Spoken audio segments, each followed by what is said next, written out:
Jai Shri Radhe. Shri Shri Asavitharini Juki Jai Ho. Today is day 240 of our readings of the 252 Vaishnava disciples of Sri Gosaiji, and today's Varta is number 245, the story of Rasa Sayad Patan. Sabko Jai Shri Krishna. Bhav Prakash. This is a devotee of Rajasi disposition. In the eternal Leela, his name is Rasa Siddha. She manifests from Chandrabhaga and is thus a personification of her divine loving sentiment. Rasa was born to a Patan family in Delhi. Part 1. Rasa lived in Delhi. He had become attached, very attached, to the son of one merchant and stared at him all the time. When the boy ate, Rasa ate his leftovers, and if he drank, he wanted to drink any remaining drops of that water. His attachment was very strong. Rasa caste members were very, very wary of his behaviour and asked him why on earth he would want to eat and drink from the leftovers of a Hindu boy. They accused him of being disloyal to his faith. Rasa would reply, "I am as I am, and if you say anything about it to me, I shall beat you." Right here, they all became to fear Rasa. His attachment remained as strong, and many days passed in this way. Part 2. One day, two Vaishnavas were discussing among themselves, "Oh, brother, look.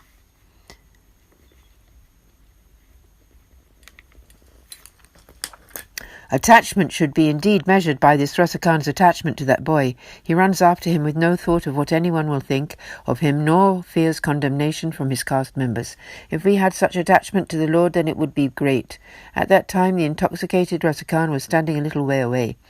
When the other Vaishnava saw him standing there like that, he shook his head and turned up his nose. Rasa saw this and thought that the Vaishnava was shaking his head at him. Rasa demanded an answer from him, saying, "Why are you looking at me and shaking your head?" The Vaishnava felt afraid and replied, "I did not shake my head because I was looking at you. We were discussing between ourselves." Rasa again insisted, "Tell the truth, and I shall let you off. Otherwise I shall strike you down." He stood there grasping his sword. The Vaishnava was afraid and said, "You are so attached to that boy. If you had the same kind of desperate attraction to the Lord, then your life's purpose would be fulfilled." Rasa asked, "Which Lord are you talking about? I know nothing of this matter." The Vaishnava filled him in. "They call him the Lord to whom this whole creation belongs." Rasa asked, "If the whole of creation is his, then how might I get to know him?" The Vaishnava had a small picture of Srinathji tucked into his turban. He was dressed in his peacock crown and dancer's skirt. The Vaishnava showed that photo to Rasa. When Rasa saw it, his mind withdrew from all other attachments and focused entirely on the Lord's image. His eyes began to stream with tears, and he forgot all about the boy. Bhav Prakash. Here it is taught that attachment is actually a devotional practice. Even if one's attachment for something or someone worldly, it can lead to divine attachment. Even if one's attachment for something or someone worldly, it can lead to divine attachment. The attachment needs to be true and thorough. Rasa attachment for the boy was very genuine, and so the Lord turned it round to himself. Rasa love switched from the boy to the Lord. Part 2. Rasa inquired from the Vaishnavas, "Where does this divine beloved live?" The Vaishnava replied that he resides in Vraja. Rasa asked the Vaishnava to give him the picture of Srinathji so that he would never be able to forget him. The Vaishnava reasoned, "This Rasa seems to be a divine soul," and said, if he was not a divine soul, his mind could not have changed direction so immediately. Thinking thus, he gave the picture to Rasa, who set off for Vraja. Whenever he came to any temple on the way, he would go inside to have the holy sight of the Lord. When he saw the Lord in the temple, he would take a look at the picture, but nowhere did he find a form to match that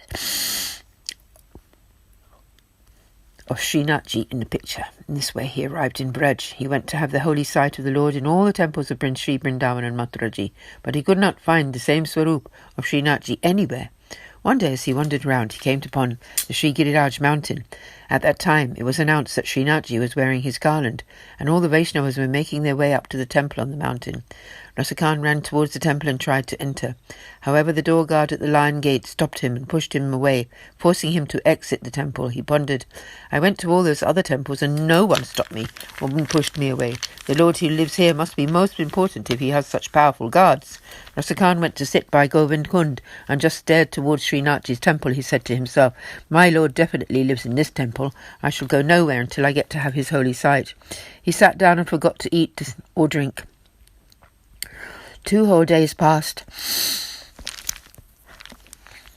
On the 3rd day after the Rajbhog Aarti, Srinathji thought to himself, this Rasa Khan has forgotten his body and has been hungry for 3 days. He will die of starvation. Srinathji felt deep compassion for Rasa Khan. He, with his own hands, immediately changed all of his dress and jewellery to be exactly the same it was in Rasa Khan's picture. He took cowherd lads and cows with him and left the temple. He climbed to the top of the Sri Giriraj mountain and played his flute.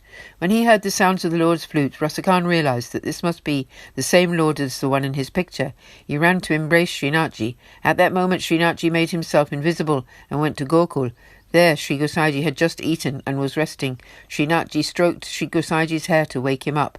Sri Gosaiji awoke, and when he saw the Lord's lotus face, he gently rubbed his cheeks and said, Bhakta Tapa Nivarakaya Namaha. I bow down to that Lord who satisfies the devotees' inner cravings. Bhakta Tapa Nivarakaya Namaha. Srinathji spoke up, saying, there is one divine soul, but he was born into a low-caste Pathan family. He continued to tell Sri Gosaiji how Rasa Khan had arrived there, then said, he has been sitting there for 3 days without eating. Today I let him see me. He ran towards me to embrace me. Then I left there and I have come here.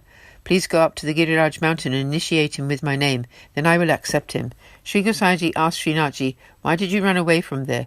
Srinathji explained, he ran towards me to embrace me, but I ran from there. My promise is such. I will speak to those devotees who are initiated with the Brahmasambandh by you. I will also embrace only those devotees and accept food offerings only from them. I will grace in this way only those who are related to you through such initiation. Hearing this, Sri Gosaiji was very happy. He quickly got up from there and went to the banks of Sri Yamunaji. He got into a boat and crossed over the river, where he mounted a horse and rode fast to Srinathji Dwar. He went immediately to Govind Kund.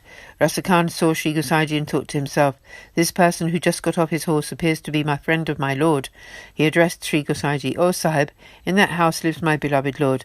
I am very much in love with him. I know that he is your friend. Please take me to meet with him. Sri Gosaiji was happy to hear Sri Rasa Khan's words and replied, how did you fathom that I am your beloved lord's friend? Rasa Khan said, as you arrived here, your eyes were fixed on his house. Sri Gosaiji was glad to hear his words and said to Rasa Khan, please go and bathe and then come back to me.